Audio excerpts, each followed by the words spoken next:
Hi, I'm Heather. This is Red Ibis Coach. Welcome back to my channel.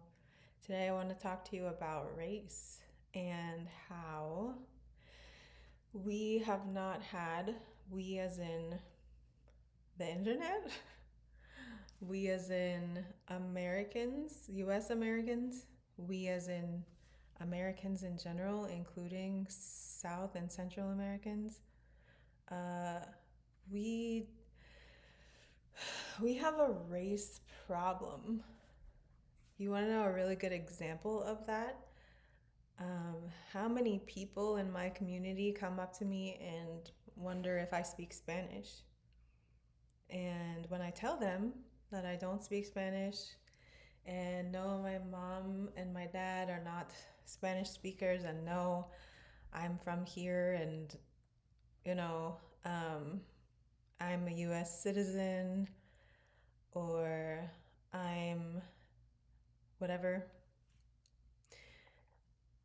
I don't understand why I have to explain my existence.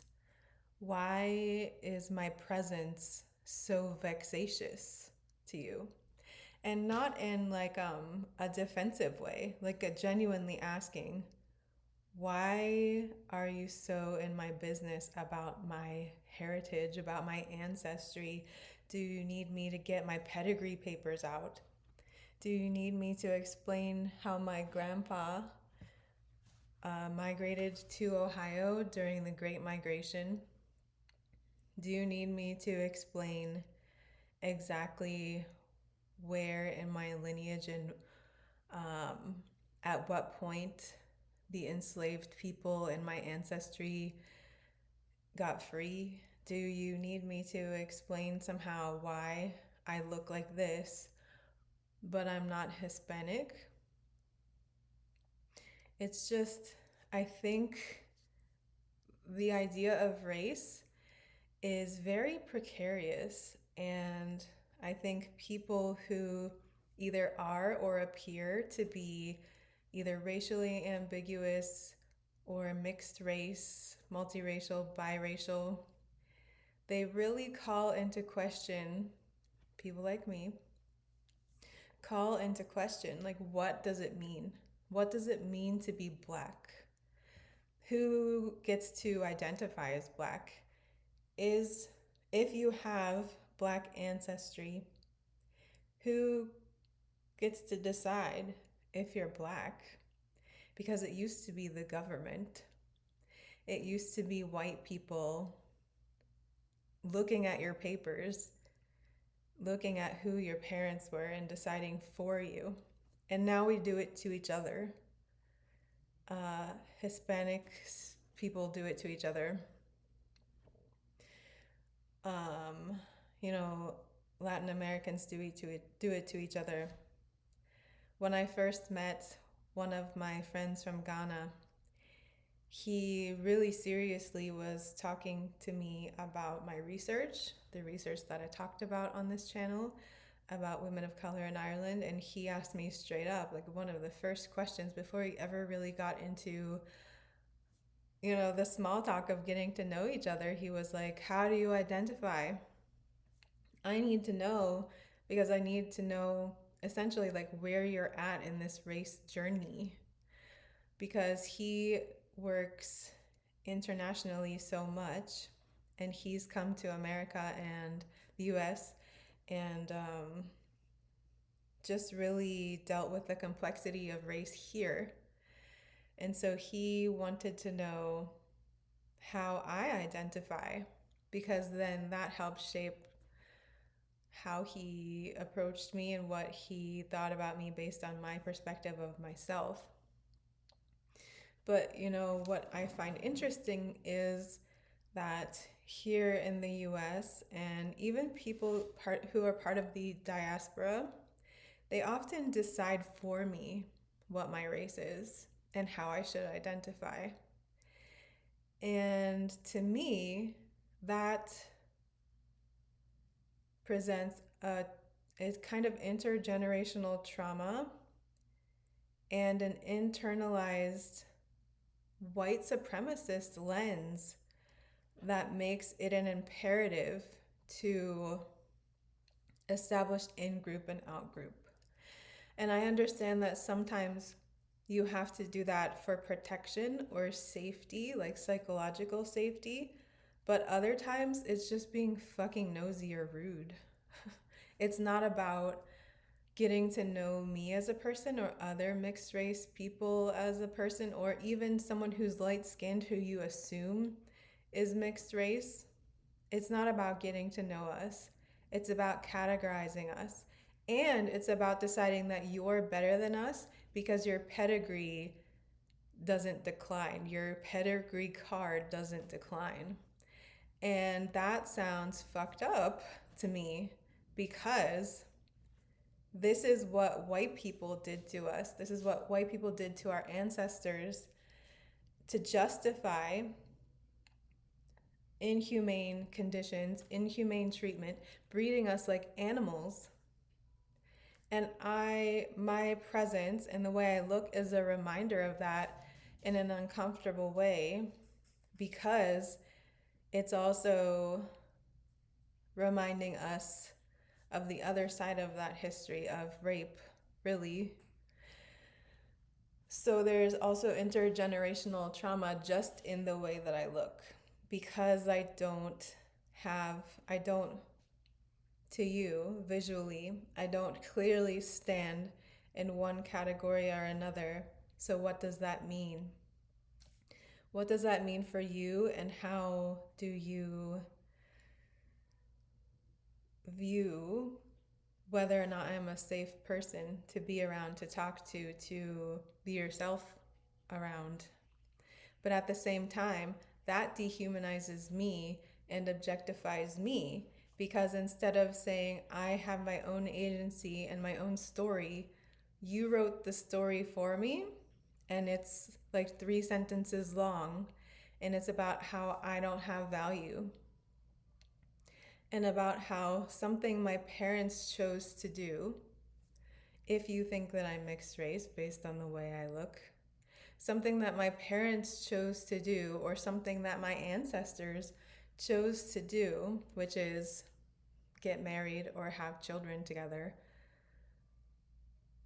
is all you need to know about me and makes me not have value in the community, in the Black community. And there are a lot of Black people who don't have that mindset, but there have been enough interactions with Black people and with Hispanic people, with Latin American people, that show me that this is extremely important to you. And I completely understand, honestly, if someone from Africa, from any country in Africa, wants to know how I define my place in the world, because then they can decide like how much I have deconstructed from colonialist thinking, and how tied to my US American identity I am, because that presents a different kind of safety. But when it comes to Black people in the US and Black people in the diaspora, and the spectrum of shades, the rainbow of colors that we present, and we say, the Black community claims people like Halle Berry and Barack Obama. Why? Why not me? Why not my brother? Why not somebody who was recently born? Like my German friend and my Ghanaian friend, they just had a baby. Is she gonna be Black enough for you? She's African. It's just, I'm not trying to be aggressive about this, but I feel really strongly that there's a sickness in the way the community has yet to embrace the fact that the diaspora can mean a lot of things, be a lot of things, and somebody looking a certain way doesn't harm you. It doesn't harm you. And how you treat people who you are not certain are safe says more about you than it does about them if they're just existing. If they didn't do anything to you, if they didn't say anything to you. And the dehumanization that Black people have experienced in the US, the levels of it and the harm that it's caused cannot be understated. It is devastation and intergenerational trauma that continues to be such a toxic burden on the Black community. However, if Black people cannot claim the people who are also harmed by anti-Black racism, even if we are in a shade of cafe au lait or whatever the fuck that makes you a little uncomfortable, what hope do we have? Because, like that kind of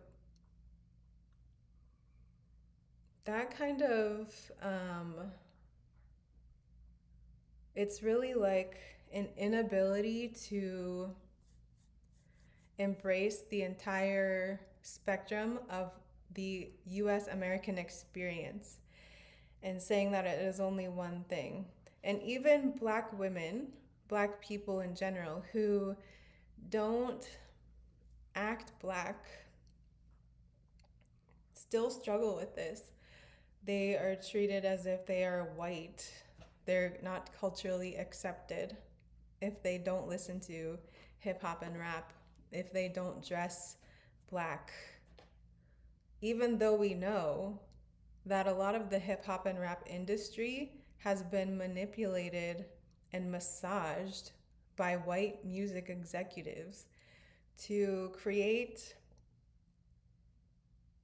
infighting and a level of materialism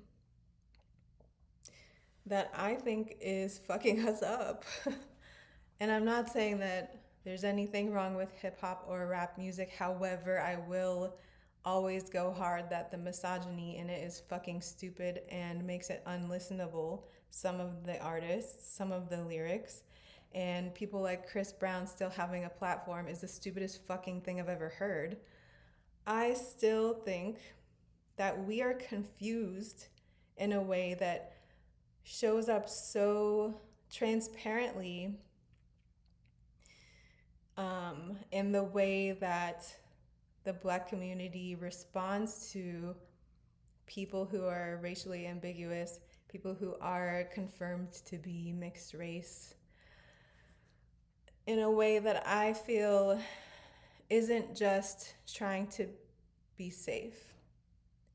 I think that there is oppressed people sometimes get to not do certain types of inner work because the oppression status makes it hard to hold people accountable.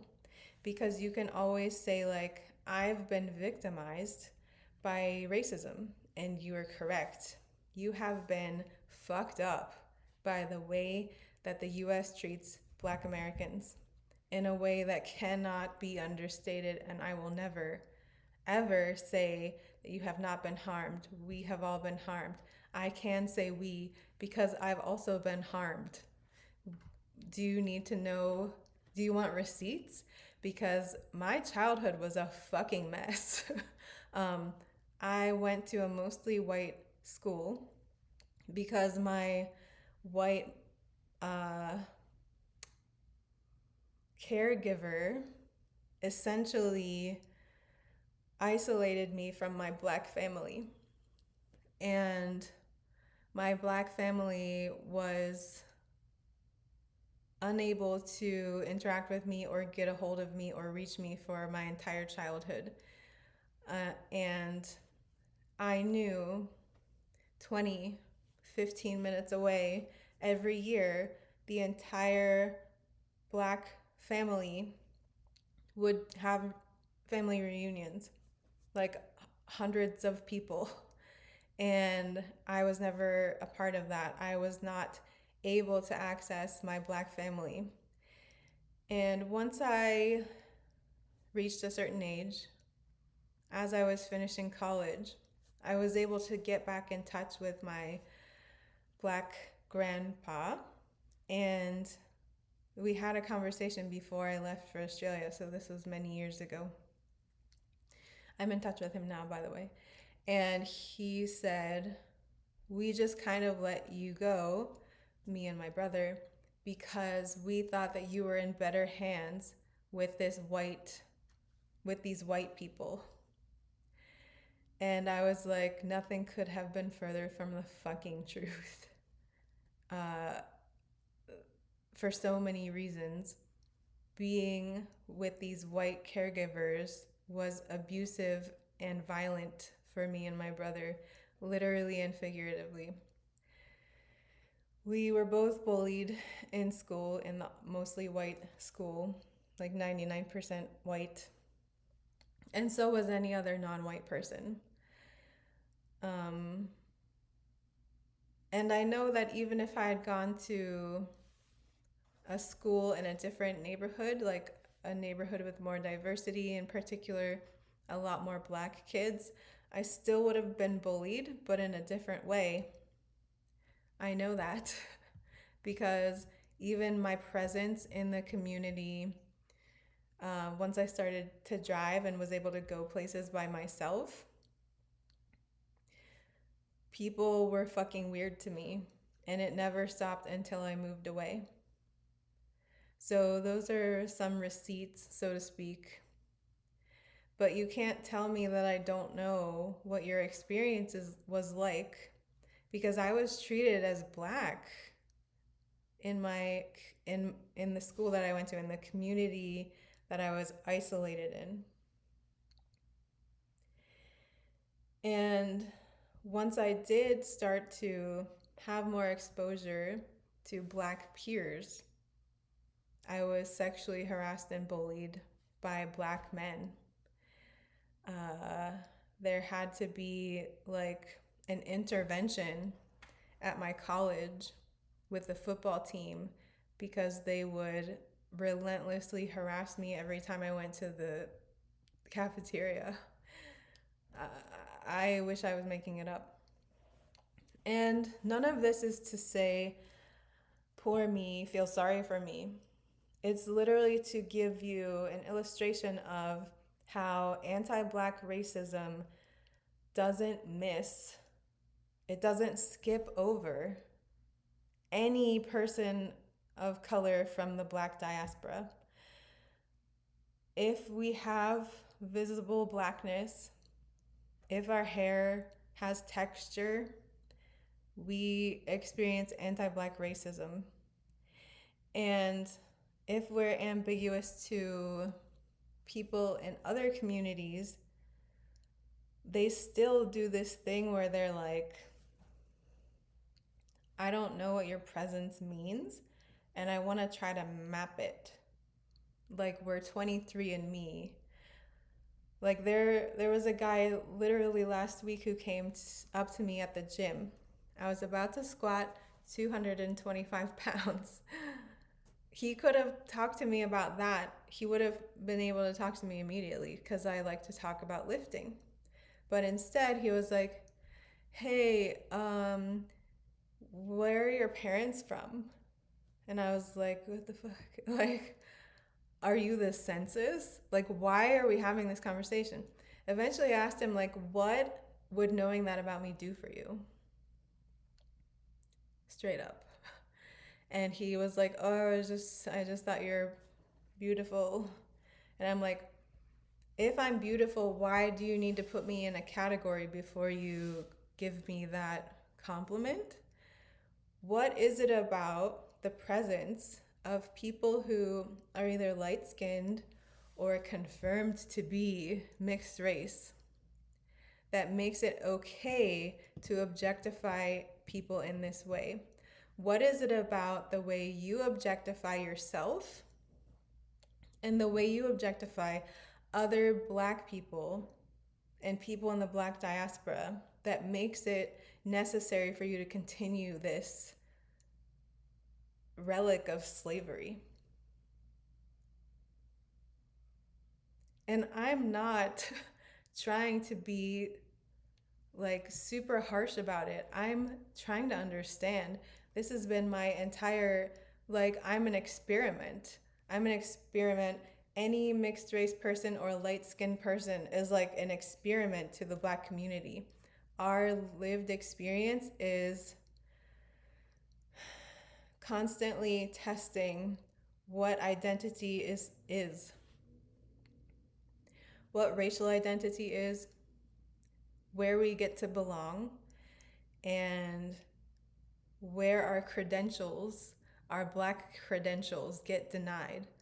And again, it's not just mixed race people, light skinned people, racially ambiguous people who clearly have African ancestry. It's also Black people who do not perform their race to a certain standard set by fucking who? Set by who? How can a person who's fucking Black be acting so white? Like, unless they're going to a KKK meeting, how do you tell a Black person that they're acting white? Like, yes, there are things that you can be doing that are anti Black, but is that acting white? I think we have to have a better way of understanding identity. I think if you if you get your birthright citizenship to Blackness through birth, but I don't because of the lightness of my skin or the texture of my hair, then what meaning does Blackness really have? Do you understand what I'm saying?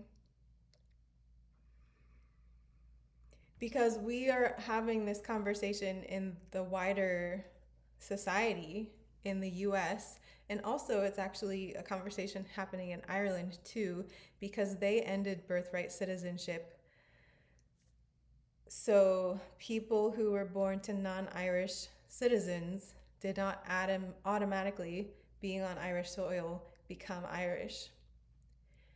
We could end that in the US, and that would be tragic. Are we also going to end that in the Black community somehow? Are we going to end this birthright to Blackness unless we somehow prove ourselves? And is that how we want to be in community?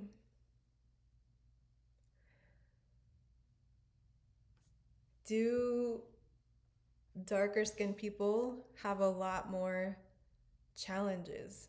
Of course. Do people with a hair texture that is not as white acceptable have a harder time? Yes.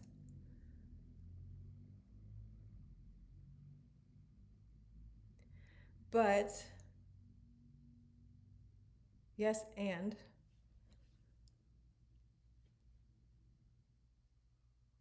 do you want people who understand identity in a more expansive way than you because of the fact that their identity is constantly questioned, almost as if we need, people like me, need to have a card to prove our value, to prove our access to the community? Is that good for anybody? Is it good for me to have a different type of prejudice constantly being projected onto me? Is it good for me to have that on one end of the spectrum and then also have the darker skinned people in our community constantly proving that they are an okay kind of Black? It's two sides of the same coin. Does that make sense? Because I'm not black enough and they're too black.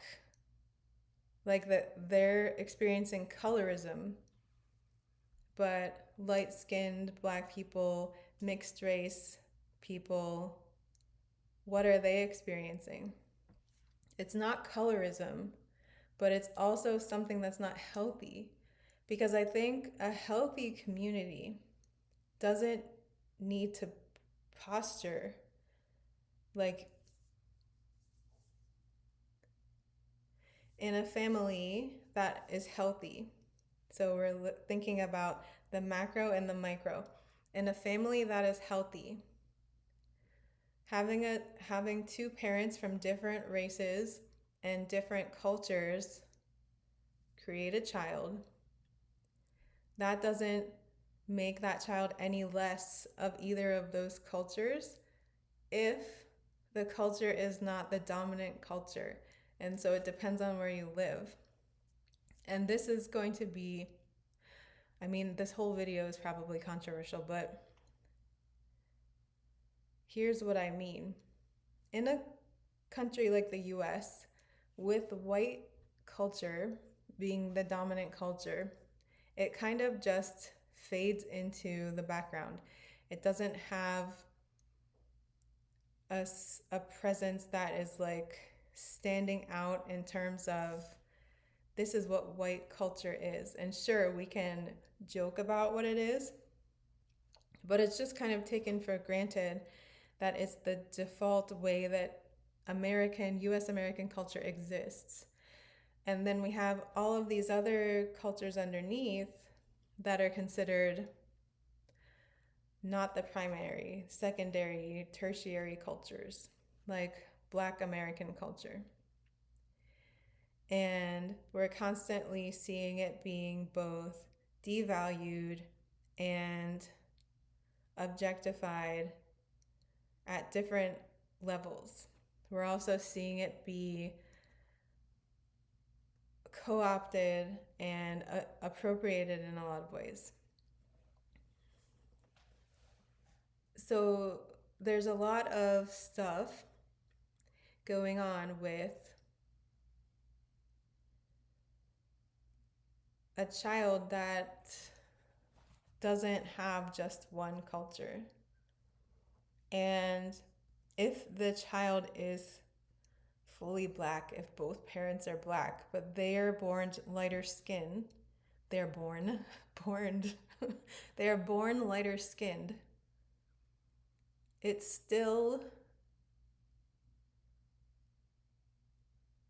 it still changes the way people see them. And again, why are you claiming Obama? Why are you claiming Halle Berry?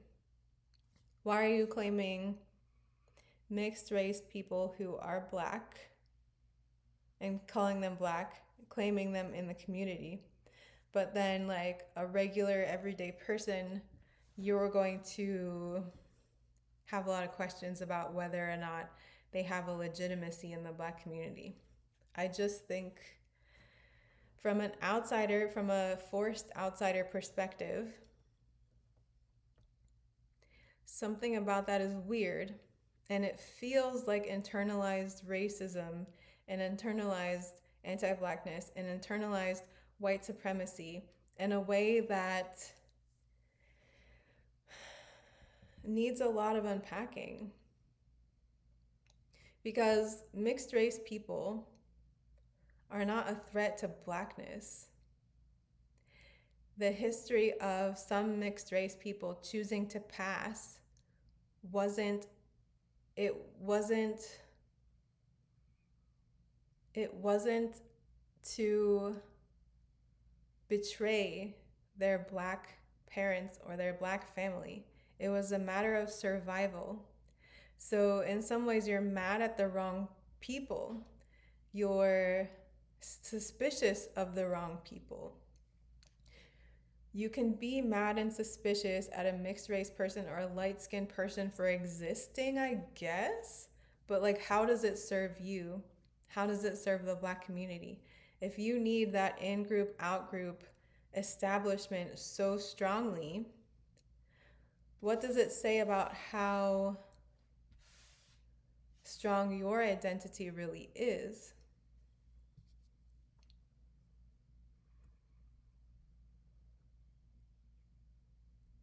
Because I can't go I can't go anywhere, any white space, and say, "Hey guys, it's just me, fellow white.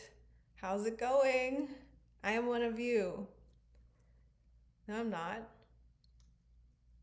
But then if I go into the black community and I say, "Hey, I'm black," I don't know what the percentage is of people who will say, "No, you're not." So we know for a fact without qualification that it's absurd, absolutely, completely absurd for a mixed race person or a light skinned person to go into any white space and say that they are white. That card declines every time. But also,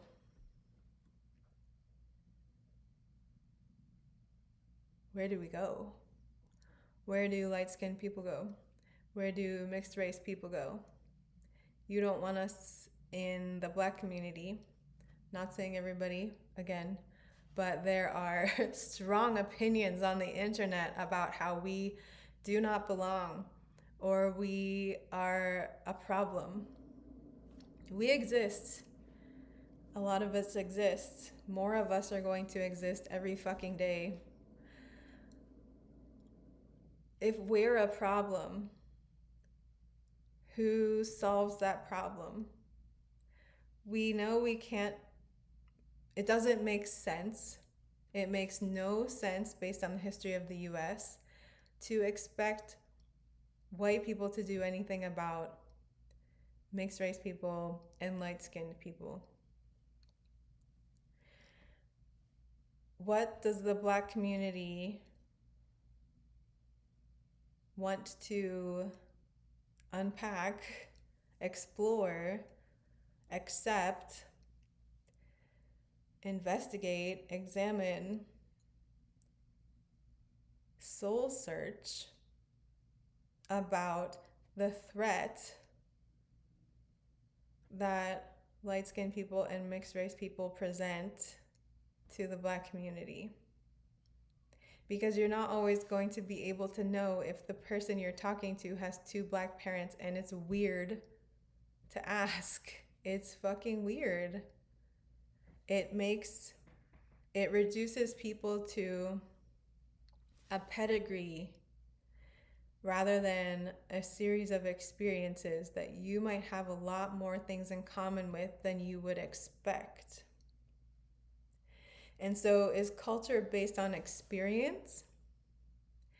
Is culture based on how you grow up, how you're treated by other people? Is culture anything that you get to claim for yourself? And if you say that some people get to claim it and you'll claim it for them, but other people don't get to claim it and you'll claim that for them too, where is the agency? Where is people's autonomy?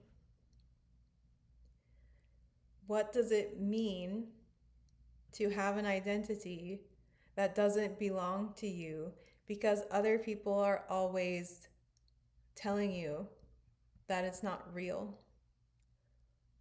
What do we expect as a community in the black diaspora, in also the community of people in this country whose ancestors were enslaved? What does it mean when we are still enforcing a system of identification based on assessing people's parentage like they are cats or dogs? What does it do for you to uphold that? Is it just about safety? Because if it's not, then something more insidious is happening to you which also makes the way you identify precarious too.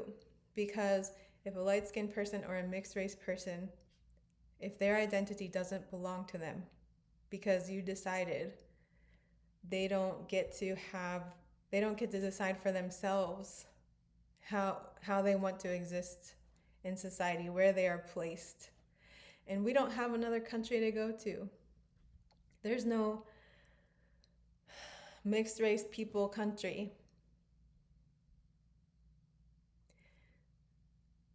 Are there countries with people who have a lot of different ancestry? Yes, but not the way people are, this particular way of ancestry that came about in the US. It's unique to the US. So there's nowhere for us to go. You cannot, exile mixed race people and light-skinned black people somewhere and not have to deal with us. So, do mixed race people and light-skinned people get to claim our own identity? Do black people who don't listen to the same music that you would expect them to listen to? Do black people who don't dress the way you would expect them to? Who like nerdy things, who like anime, who like metal and rock music? Even though we know that most genres of music came from the enslaved Africans who came to this country and had talent and had skill and created all these genres of music. Even knowing that,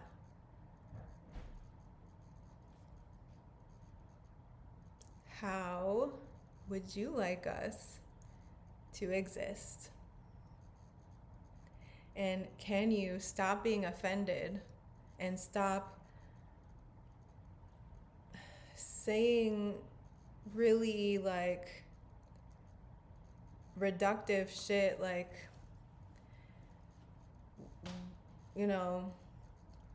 she's not black, he's not black. We know based on X, Y, and Z that person is not black. Why? Because we know when. Why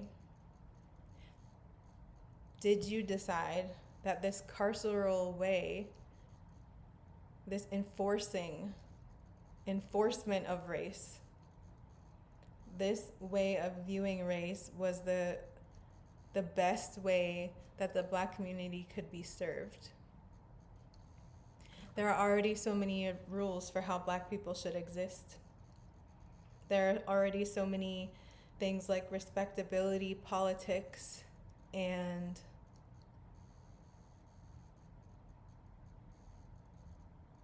I mean, sorry, I'm just thinking about all of the weird rebuttals that I might get on this video. But it's something it's been with me my whole life.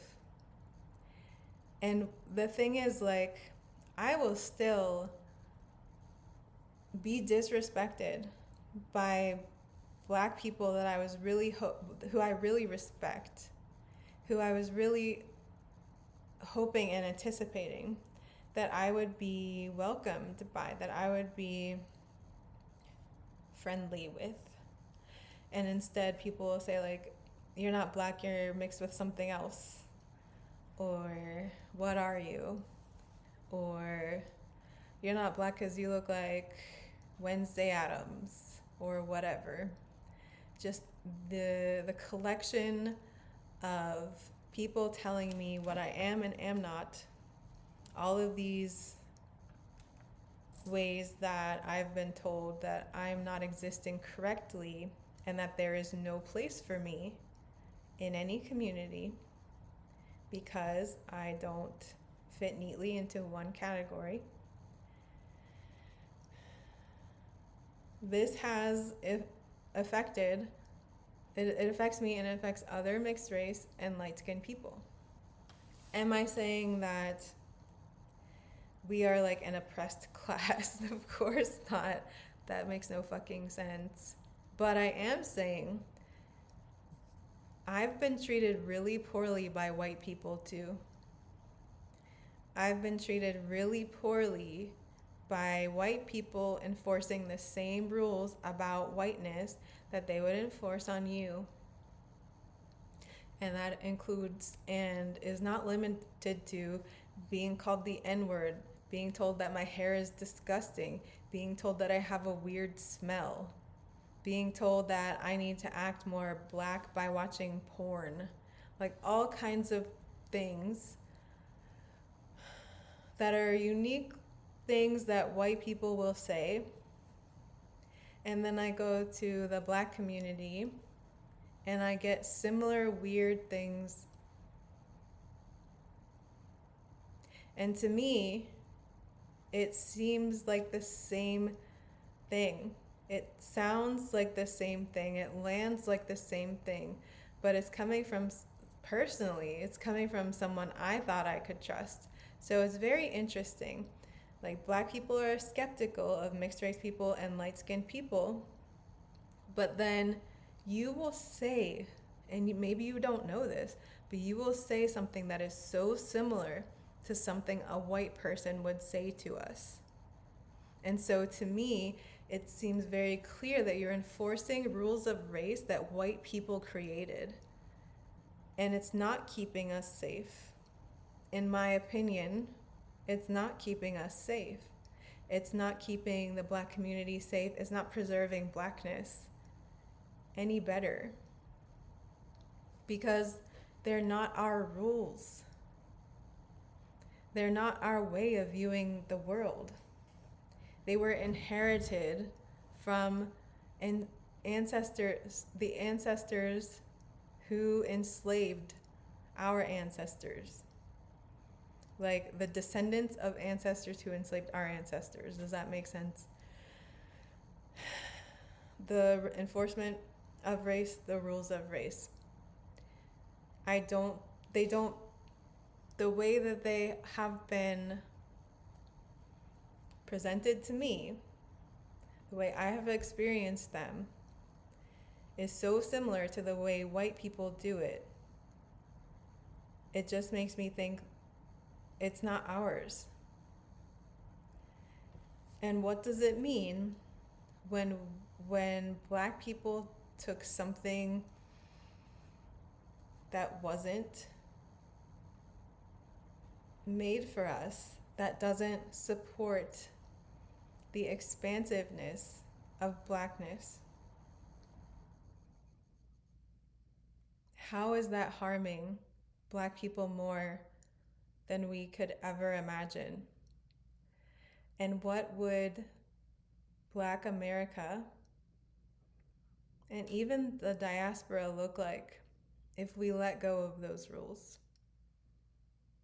If we started deciding whether or not someone is safe based on how they act, and not whether or not we examined their pedigree and decided that they're safe based on their parentage.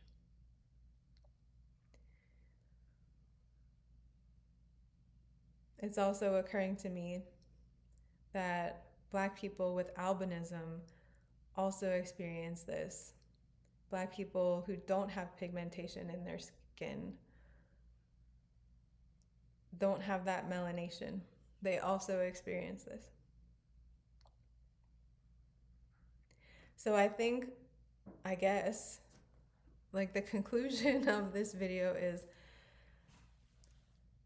the way that the US and the way that colonialism and the history of chattel slavery has damaged the spirit of blackness, has damaged the way we see ourselves, has broken a mirror within us that would naturally reflect the light that we have and make us easily able to see it in others. We still In my opinion, Black people still have a wound that mixed race people and light skinned people are making obvious, are making you feel when you see us, when you interact with us.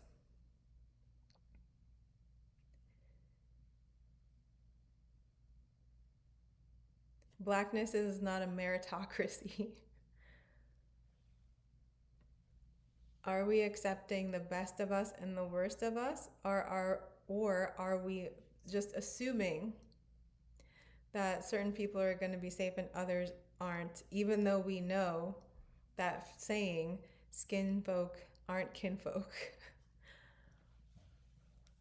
And why why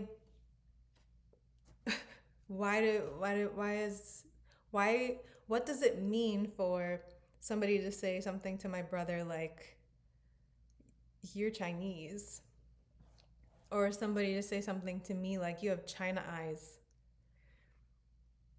this red bone yellow bone shit? I just think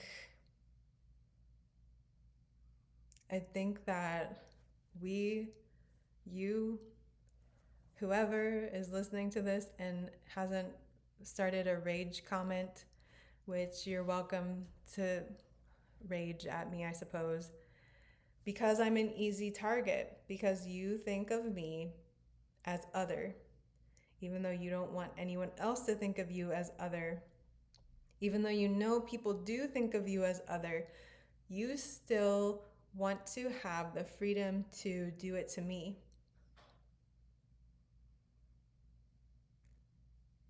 And what does that say about your identity and how confident, comfortable, and settled you are in your identity? Because if my existence, if you just laying eyes on me is a threat to you, a threat to blackness, what's happening with yours?